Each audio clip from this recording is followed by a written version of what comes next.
Notch Tamil. இந்த வீடியோல நம்ம பார்க்க போற ரெசிபி குலாப் ஜாமுன் அண்ட் மக்கன் பேடா. குலாப் ஜாமுன் செய்யறதுக்கு எம்டிஆர் குலாப் ஜாமுன் மிக்ஸ் நான் எடுத்திருக்கேன். 160 கிராம் மெஷர்மெண்ட் இருக்க பாக்கெட் நான் எடுத்திருக்கேன்.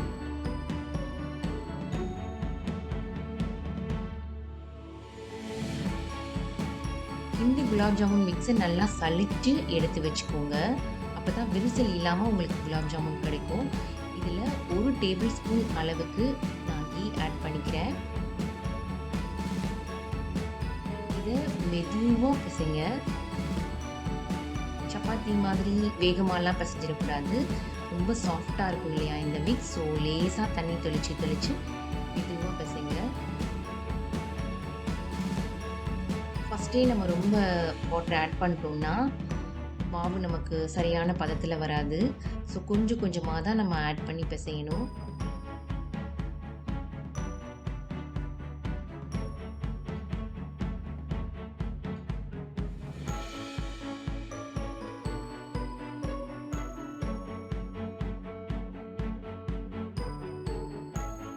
இந்த மாதிரி கொஞ்சம் கொஞ்சமாக வாட்டர் ஆட் பண்ணி பிசைஞ்சிட்டே இருங்க.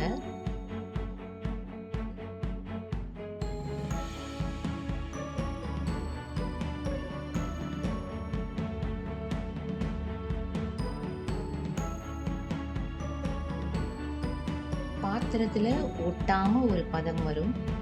அது வந்ததுன்னா கரெக்ட், அதோட ஸ்டாப் பண்ணிடுங்க. இப்போ எனக்கு சுற்றி பாத்திரத்தில் எங்கேயும் மாவு ஒட்டலை.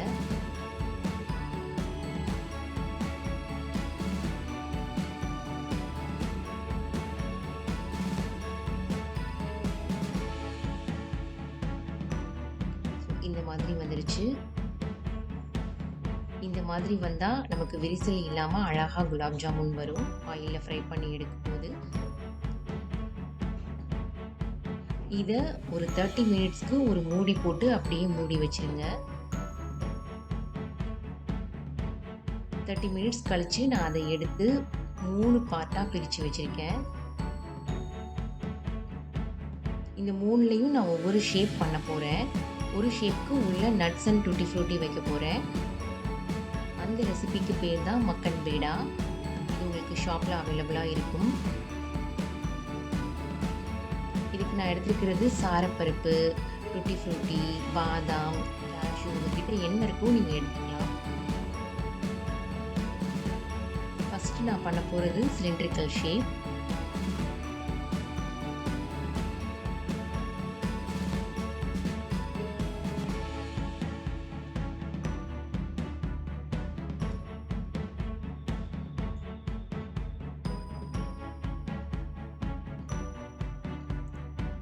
நெக்ஸ்ட் நான் பண்ண போகிறது மக்கன் பேடாவுக்கான ரெசிபி.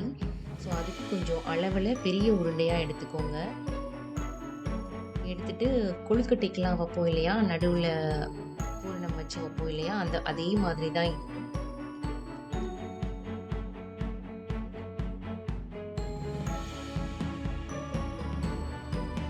நடுவில் குழி மாதிரி செஞ்சுட்டு நட்ஸ் அண்ட் டூட்டி ஃப்ரூட்டி வச்சுக்கிறேன். திருப்பி அதை இந்த மாதிரி க்ளோஸ் பண்ணிட்டு கேப் இல்லாமல் மறுபடியும் விட்டுங்க.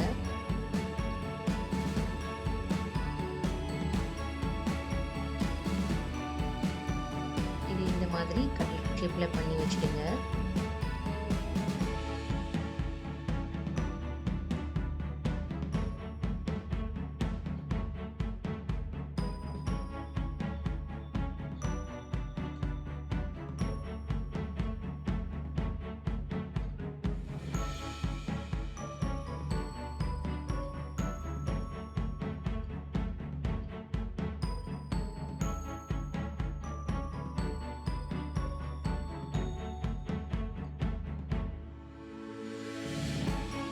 இன்னொரு பார்ட்டில் க்ளோப் ஷேப்க்கு நான் ரெடி பண்ணி வச்சுக்க போகிறேன்.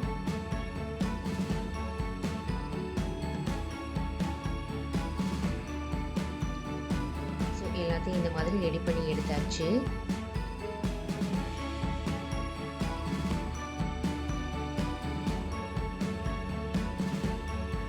நெக்ஸ்ட்டு சுகர் எடுத்துக்கிறேன். இது 200 கிராம் மெஷர்மெண்ட் இருக்கிற கப்.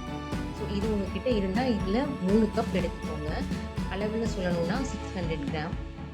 பாக்கெட்டில் பார்த்தீங்கன்னா இந்த பாக்கெட் 160 கிராமுக்கு 800 கிராம் சுகர் வந்துட்டு யூஸ் பண்ண சொல்லியிருப்பாங்க.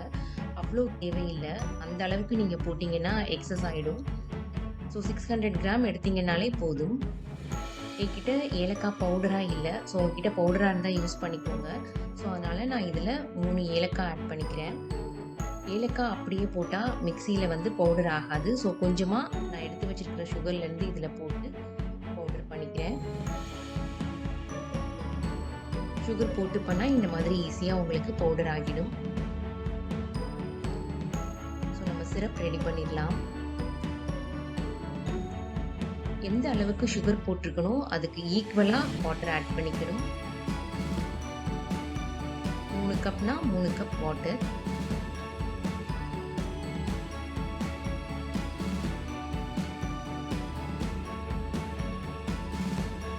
ஸோ இதை ஸ்டவ்வில் நீங்கள் ஹை ஃப்ளேமில் வச்சு ஹீட் பண்ணலாம். லோ ஃப்ளேம் இதுக்கு தேவையில்லை. ஹை ஃப்ளேம்லேயே ஒரு 8 to 10 மினிட்ஸ் நீங்கள் இதை அப்படியே கொதிக்க விடலாம்.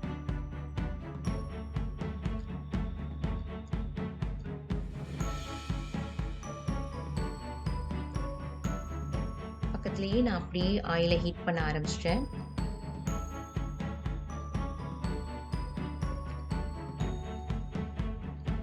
குலாப் ஜாமுன் செய்கிறதுக்கு ஆயில் வந்து ரொம்பவே ஹீட் ஆகிடக்கூடாது. அந்த மாதிரி ஹீட் ஆகிடுச்சுன்னா நீங்கள் போட்டு ஃப்ரை பண்ணி எடுக்கும்போது வெளியில் உங்களுக்கு செவந்த மாதிரி இருக்கும்.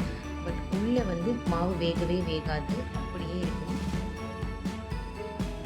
ஸோ லைட்டாக ஆயிலை ஹீட் பண்ணிவிட்டு லோ ஃப்ளேமுக்கு அடுத்த லெவலில் 1 to 1.5 அப்படின்ற லெவலில் நீங்கள் ஸ்டவ்வை வச்சு நீங்கள் குலாப் ஜாமுன் செய்யணும். அப்படி செஞ்சீங்கன்னா உங்களுக்கு கரெக்டான டேஸ்டில் இருக்கும். உள்ளே சாஃப்டாக இருக்கும், மாவும் நல்லா வெந்து இருக்கும். ஸோ இப்போ ஆயில் கரெக்டான ஹீட்டில் இருக்கான்னு செக் பண்ண நான் கொஞ்சமாக மாவு போட்டு செக் பண்ணி பார்க்குறேன். இந்த மாதிரி மேலே எலும்பி வந்தால் ஆயில் கரெக்டான ஹீட்டில் இருக்குது. நான் கொஞ்சம் கொஞ்சமாக போட்டு ஃப்ரை பண்ணி எடுத்துக்க போகிறேன்.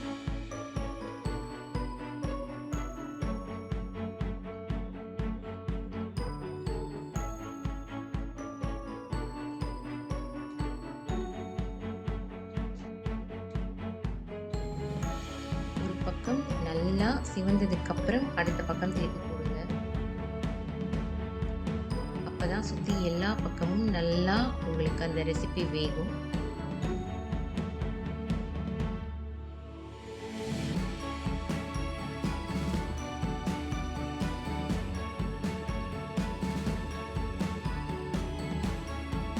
அடிக்கடி திருப்பிட்டே இருந்தா விரிசல் வந்துடும். ஸோ நல்லா சிவந்ததுக்கு அப்புறம் திருப்பி போடுங்க.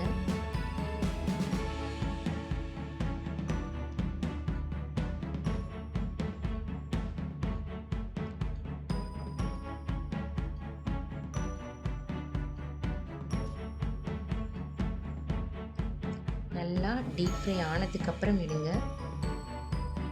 அப்பதான் டேஸ்ட் இருக்கும்.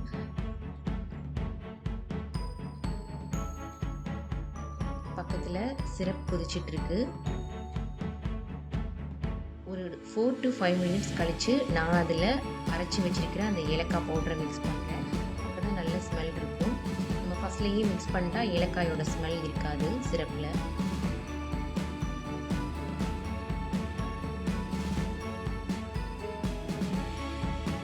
குலாப் ஜாமுனுக்கு ரொம்பவே சிரப் கொதிக்கணுன்ற அவசியம் இல்லை.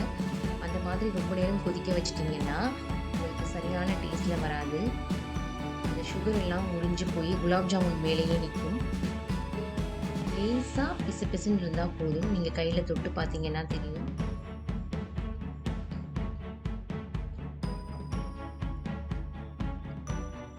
அப்பப்போ செக் பண்ணிக்கோங்க. இப்போ நான் எல்லாத்தையும் ஃப்ரை பண்ணி எடுத்துட்டேன். நெக்ஸ்ட்டு சிரப் பார்க்க போகிறேன். அதை கையில் தொட்டு பார்க்குறேன். லேசாக என் கையில் ஒட்டுது. இந்த ஸ்டேஜ் போதும். மற்ற ஸ்வீட்ஸ் பண்ணுற மாதிரி ஒரு கம்பி பதம் அந்த அளவுக்குலாம் நம்ம குலாப் ஜாமுனுக்கு கொதிக்க வைக்க தேவையில்லை. ஸோ இது சூடாக இருக்கும்போதே எல்லாத்தையும் நான் இதில் போட்டு மிக்ஸ் பண்ணி விட்டுறேன்.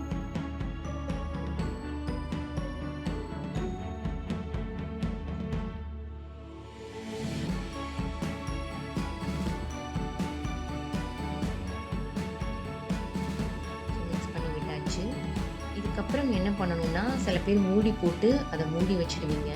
அந்த மாதிரி மூடி போட்டு மூடி வைக்கும்போது நீங்கள் ஒன்றே ஒன்று செக் பண்ணிக்கணும். நீங்கள் வச்சிருக்கிற பாத்திரத்துக்கு ஈக்குவலான அளவில் மூடி போட்டு மூடி வைக்காதீங்க.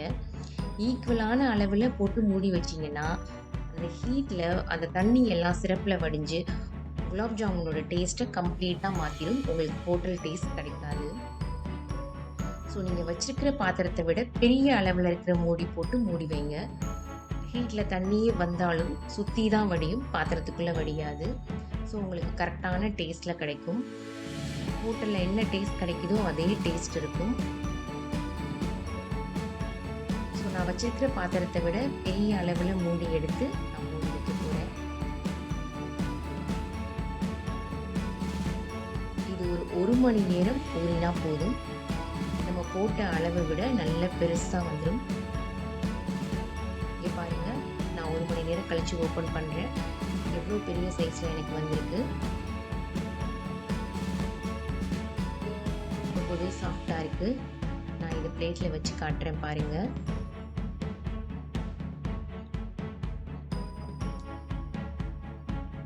பாருங்கள், கட் பண்ணும்போதே அவ்வளோ சாஃப்டாக இருக்குது.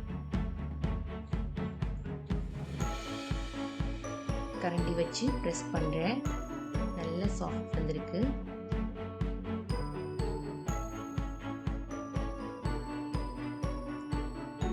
ஸோ மேலே நான் நட்ஸ் போட்டு கார்னிஷ் பண்ணியிருக்கேன். இப்போ நம்ம குலாப் ஜாமுன் சர்விங்க்கு ரெடி ஆயிடுச்சு. எவ்வளோ அழகாக இருக்குது பாருங்கள். இந்த ரெசிபியை நீங்களும் உங்கள் வீட்டில் ட்ரை பண்ணி பாருங்கள். உங்களோட கமெண்ட்ஸை என்கிட்ட ஷேர் பண்ணிக்கோங்க. இந்த வீடியோ உங்களுக்கு பிடிச்சிருந்தா லைக் பண்ணுங்கள், ஷேர் பண்ணுங்கள், சப்ஸ்கிரைப் பண்ணுங்கள். மறக்காமல் பக்கத்தில் இருக்கிற பெல் பட்டனை ப்ரெஸ் பண்ணுங்கள். அப்போ தான் நான் போடுற வீடியோஸ் உங்கள் உடனே செக் பண்ணுங்கள். Thank you friends.